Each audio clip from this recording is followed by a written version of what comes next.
So for 2022, the Pawtucket Police Department has responded to over 78,000 calls for service.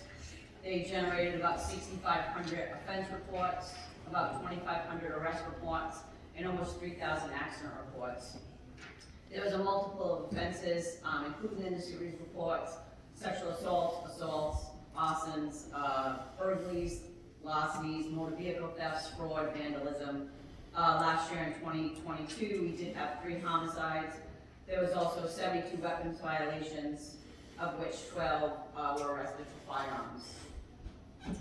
We had major initiatives within the CPU unit. Last year, we added an additional K9 unit. That K9 unit is an explosives dog, which he is able to track for explosives and firearms. We've also did our K9 for Kids at Christmas time. That's our event we do every year. This was our annual event during Christmas that was supposed to be at the carousel, where we invite children from the community to come in. They're able to meet the dogs. We have Santa there. They're able to meet some of the officers, the CPU unit, and they're also able to select a toy from the event. We also have other community events where right now we're doing Valentine's for the elderly in some of the high rises in the city. We cooperate and we partner with some of the elementary schools. We ask them to do cards for us, and we collect the cards and then we'll present them. We also did this at Christmas time. We have people reach out that are lonely in the community that have no other family, so we also go and visit, and we'll do collections as of cards or small gifts, tokens of appreciation from the police officers that we give back to the community. We also are in full swing with our Explorers program, which meets every Tuesday, and we're hoping to be able to bring back our adult academy, which we used to have before COVID. So the adult academy would meet more on a monthly basis, where our Explorers meet every Tuesday, and they come from all over the city. And we actually invite other communities that don't have Explorers to participate in ours. Right now, we do have a student from Cumberland that participates, and we have had students from Central Falls in the past. In our K9 unit, right now in CPU, we have our normal 2 patrol dogs. We also have our therapy dog, and we have our tracking dog, Nico, which he is actually used throughout the state if someone walks away missing, usually someone that has dementia or some type of disability that prevents them from, I guess, recognizing any type of danger, and they may walk away. So we usually have him. We'll borrow him out to other communities, and they'll use him to help track. We actually just borrowed him out just a little while ago, and he helped track somebody. So Nico is a great asset to the city, and like I said, we do utilize him with a lot of the elderly if they walk away. In 2021, the state implemented a statewide body-worn camera development policy. They were going to try to bring body-worn cameras to the whole state. So in cooperation with the state, the AG's office, and the state police, and also the Division of Public Safety and the Rhode Island Police Chiefs Association, they came up with a policy that's going to be utilized statewide, and all departments, I said, except for I believe 1, will be using body-worn cameras sometime this year. We are in contract with Body-Worn Camera, which is a company that will be outfitting our equipment and also the uniforms for the Body-Worn Camera program. We anticipate starting our training at the end of February and hope to have some rollouts in springtime. We're probably going to roll it out in steps so that by the end of 2023, all patrol offices will be equipped with body-worn cameras. As for recruitment, unfortunately with COVID, that definitely put a damper on our recruitment efforts, and we've had a hard time recruiting to maintain the number of offices for the city. We've done a variety of different things where we've developed plans on not only on the website, on social media, but also with various colleges. We go and we talk to colleges, we go recruit in. And we've also developed a Pawtucket Police recruitment page where members are able to go onto the page and get recruitment news and facts. We've also developed a team that hopefully this year officers are going to use the information that they've obtained here in the department and kind of reach out to people that are interested in a career in law enforcement. We've done that, like I said, through the colleges, but now it'll be a more geared effort where we'll continue to host our mock agility, we'll continue to host orientation so people are able to come in and talk to officers, and we have a mentorship program that the officers in planning and training will assist young adults that are looking for a career in law enforcement.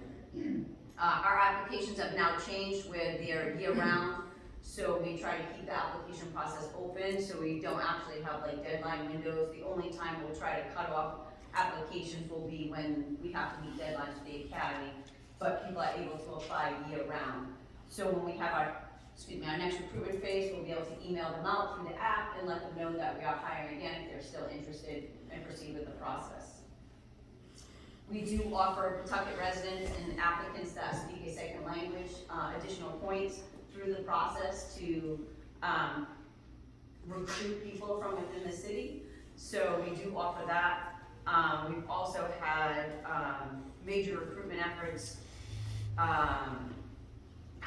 I want to say last year at least twice we had 2 big drives, and then this year hopefully again twice we'll do like a recruitment effort.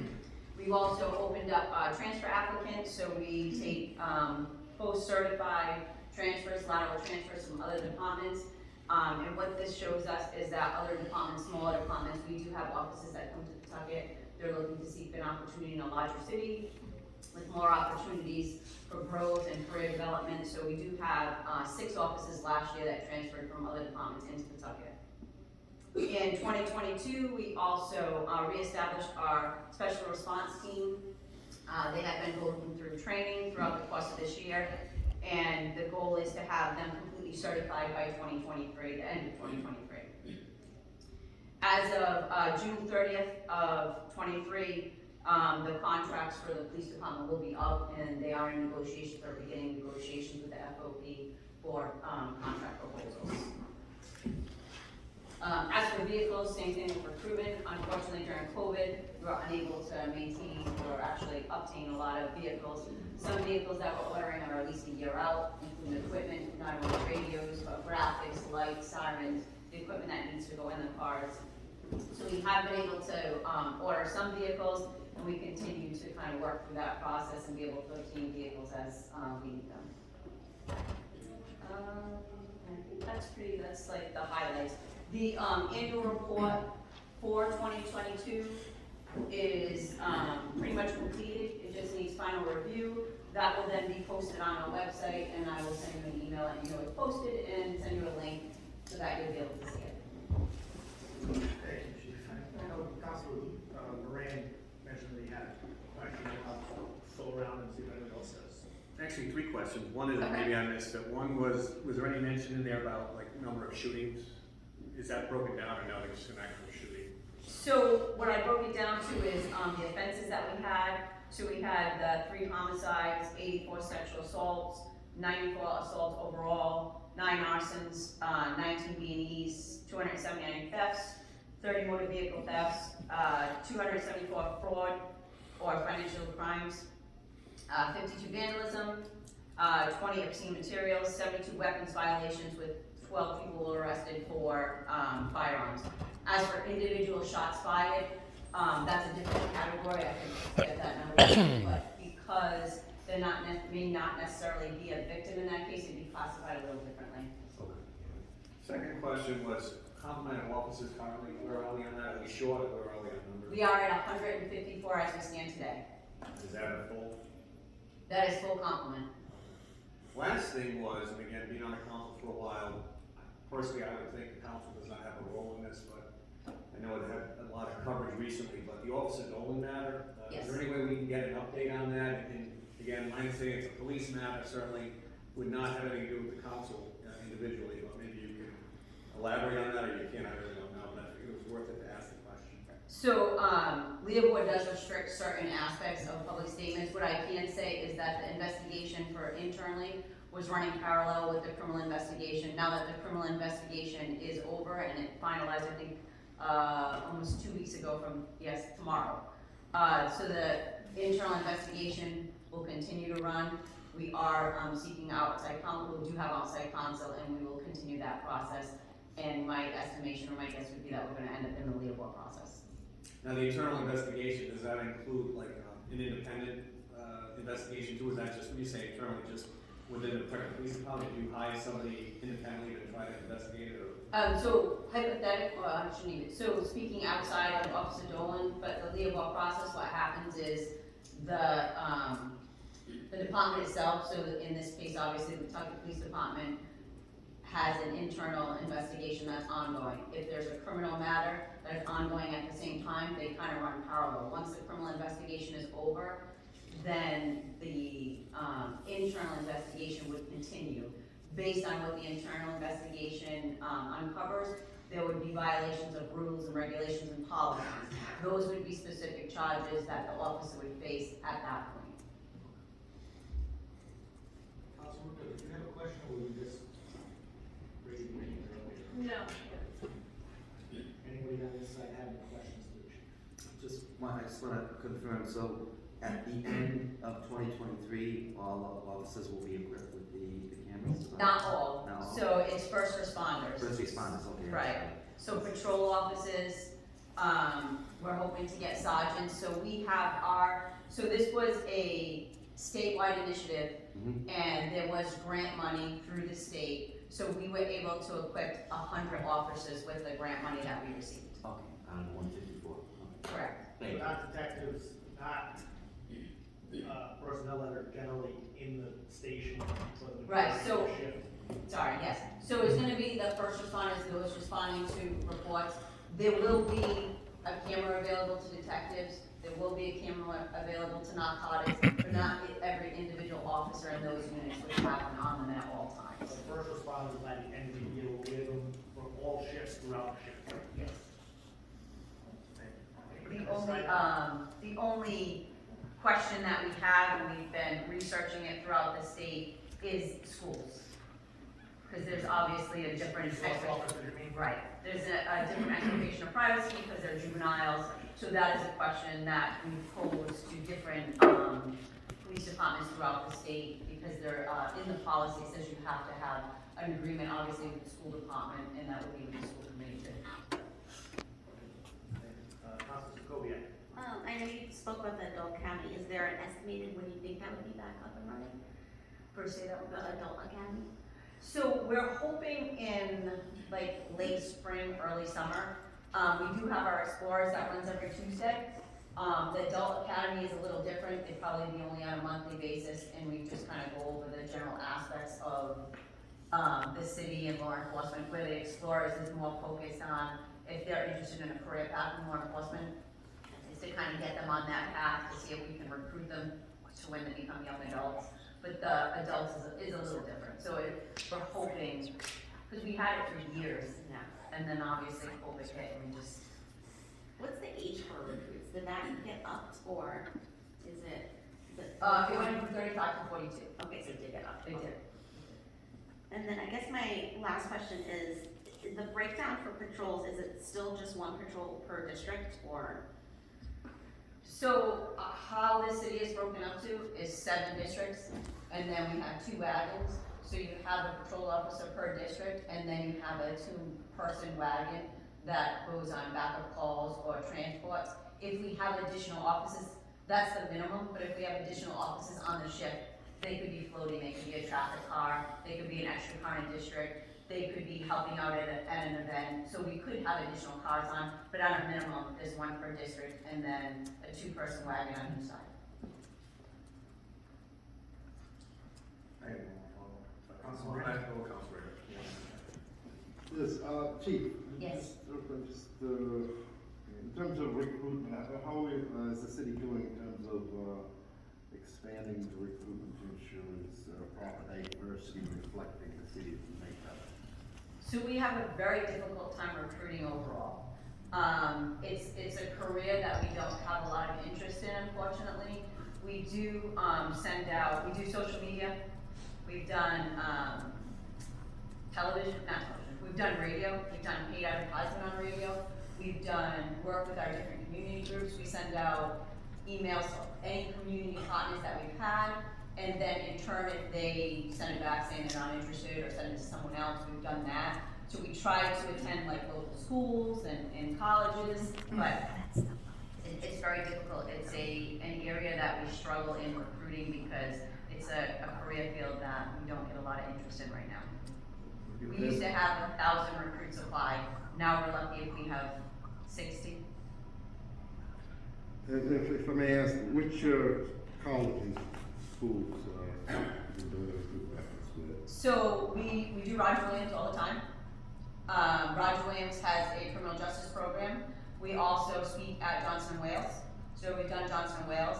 And right now, that I talked about a little bit in the packet is we developed a recruitment team on the police department that are going to sit down with the dean of criminal justice in each of the schools to see if we can integrate our program with them so that we can go into their schools on a regular basis and have conversations with the students.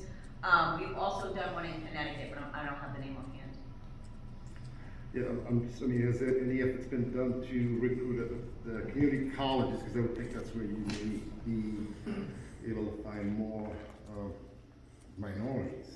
So at the community college, that's where the academy was, so they did have a recruitment drives there before. And anytime they have any type of career, the colleges will reach out to us if they have like a career day and ask us to come in, and we've done that before. I don't know what the last time we've been at CCRI, I can find out for you. Now, can you just tell us how many recruits have you had 2022? I guess it was just a class, right? In 2022, we hired, so this last group that just came out, we had 8. So in December, we had 8 that graduated, and we have 3 in right now. Okay. So we're constantly hiring because we have to anticipate retirements. Okay. Now, out of those 8, how many are folks of color? Would you say? So the valedictorian of ours was a black male. This last group. And this one right now, I think there are 3 white males. So out of 8, you had 1, right? I had 1 black male. We had in the class before that, let me see, I did take the breakdown. Out of 18 in all of 2022, I had 6 women and minorities in that. So 6 of 18 were either women or minorities.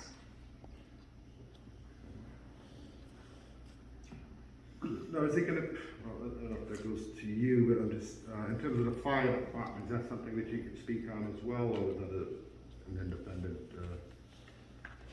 thing we'll do here? Well, she's here to give us the police report, but she is the acting public safety. If you ask the question, she can answer it. With your, public safety cap, could you tell us anything about the recruitment efforts regarding the fire department for Pawtucket? So they are in the middle of a hiring process right now. We did have, I believe, 6 laterals that were interested in transferring from other departments that have been active firefighters. And then there is an established list of, I believe, 27 or 28 firefighters that are eligible for hiring for the fire department after they go through the process, like the background check, the psychological, the medical. Just so clear, how many firemen were hired? We're in the process right now. Okay, so none, but how many are in the, I guess?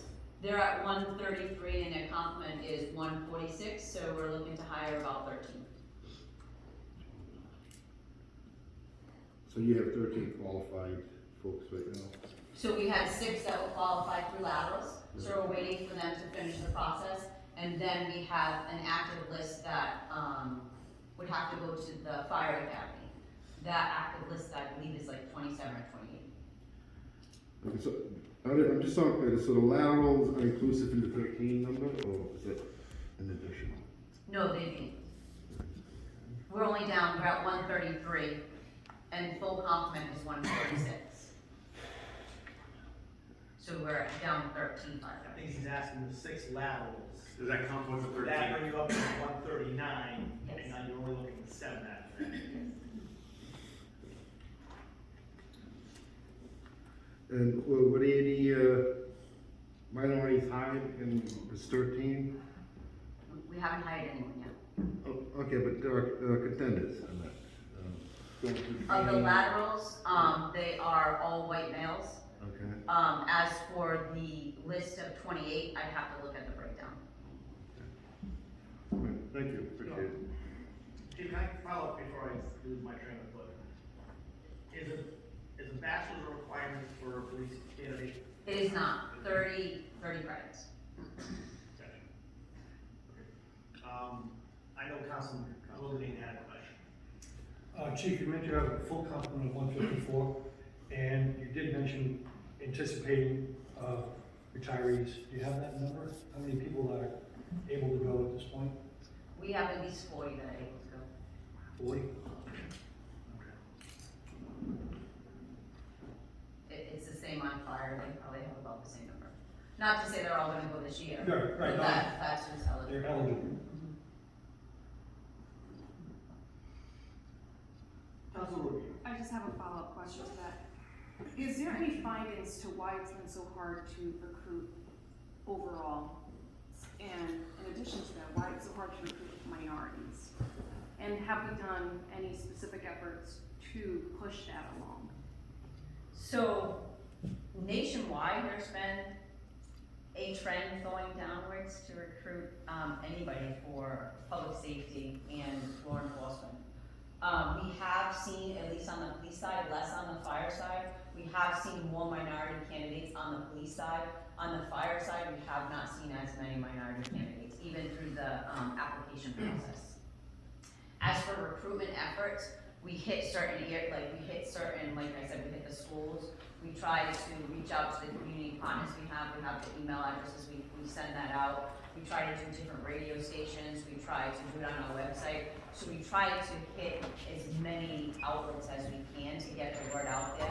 We also do flyers, we leave flyers at different businesses and events that we go to, we pass them out. We did National Night Out, we had flyers out there, we had a recruitment table out there. So we try to, every event we go to, we try to promote it. And we're hoping that the recruitment team will be a better promotion of the department because they'll be able to go out and individually speak to people, because what we've noticed is when you have someone that's on the job, that's interested in the job and truly likes the job, then they will go out and they're like our greatest voice for recruitment. So they'll go out and they'll speak to people, they'll talk to people about the job, and they'll get them more interest. And that's why we also, throughout planning and training, we'll set up like mentorships. If they're having a hard time with physical agility, we go over what they need to do. We do an orientation, we do mock agility. So years ago it was, you came in, you took a test, you did physical agility. If you failed, you were late, that's it, you were cut from the process. So we've definitely extended that further so that they're able to meet with someone, they're able to mentor, and they can reach out to the individuals in planning and training if they have any questions or they need any additional help. Thank you. I actually had just one follow-up on that.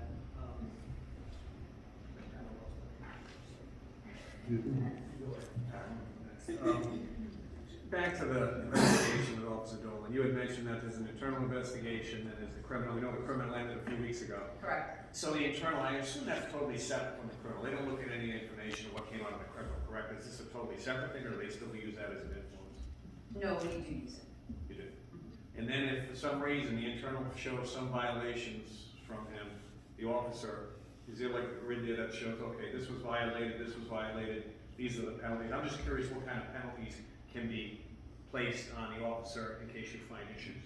So with Leobor, I can say that the officer has the ability to read anything over a 2-day suspension. So the city can determine what it sees fit for the violation, and then the officer has the right to then take it to a Leobor if it's over 2 days. As for policy violations, obviously they go through the policy. There's nothing attached to it that says if you violate X, you're going to get Y. So it depends on the circumstances of the situation. It also depends on the past history. It also depends on, what the violation is. And if the person files agreements, that goes to arbitration out of some? Well, in this case, like it would be a Leobor hearing, so they can, I guess, appeal anything to Leobor over 2 days. Well, I remember my first question, which was simply a follow-up on Councilor Rubio's. You mentioned additional points in the grading process for Pawtucket residents and for bilingualism. Correct. Is that separate? So if I lived in North Providence, I was bilingual, would I get that? It's separate, Correct. yes. And then if I happen, I would get the secondary. Correct. And then just a follow-up on Councilor Moran's question. So above a 2-day,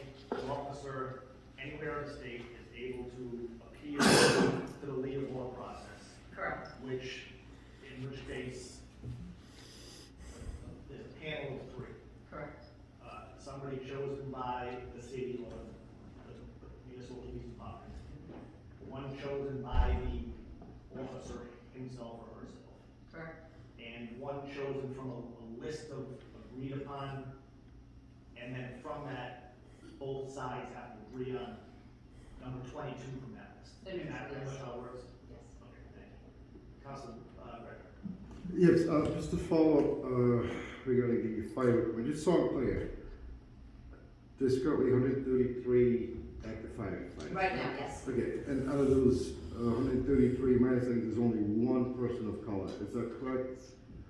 There's one person of color, we have one female and one, Asian male. And just to follow up on President Mercer's comment regarding those extra points for Pawtucket residents and language, is that applicable to the fire department recruitment process as well? Language is not, it's, to the police department. Is that a matter of policy or what is? So we had just started with the language requirement, not requirement, but the language preference, I wanna say this last recruitment, like it's relatively new. We used, Central Falls had it, so we did some research with Central Falls, and we just started to use it. So it's something that we could definitely look at for, fire. Okay, so there's But nothing. it's just something new that we started on the police side to try to get people that were bilingual. Okay, but so I'm clear, it's not a matter of policy, it's just you haven't implemented yet in the fire department recruitment process, is that what that is? Right. Okay. And do you anticipate that's gonna be included going forward with the future requirements? It obviously is a benefit, it's a benefit on the road for us, so there's no reason why we couldn't do it. As for residency, that's been, the mayor's always wanted to try to recruit people from within the city, both on police and fire and public safety in general. So he has been pushing for our residents the whole time I've been here. So we definitely, that's something that's been uniform throughout, and like I said, the language preference was something that the police department, we saw a need and we started to look into it, and it's something that we just adopted. Yeah, and apologies for that, and I think the same thing should be extended to the fire, especially when you have such a low, one Asian, one person of color, and I think one woman, that's it. In the fire department overall, recruitment wise, we do have less minorities that even apply on the fire side than police. We have a greater number on the police side than we do on the fire side. From the very outset, not even, after on the hiring, but from the very outset for applications. And a lot of that's in regards to the various certifications that you have to have prior to. So the certifications is just your EMTB, which is your basic, EMT license. Okay, so. Council, can we just kind of, if we can, stick to the police department report? Happy to have her in again.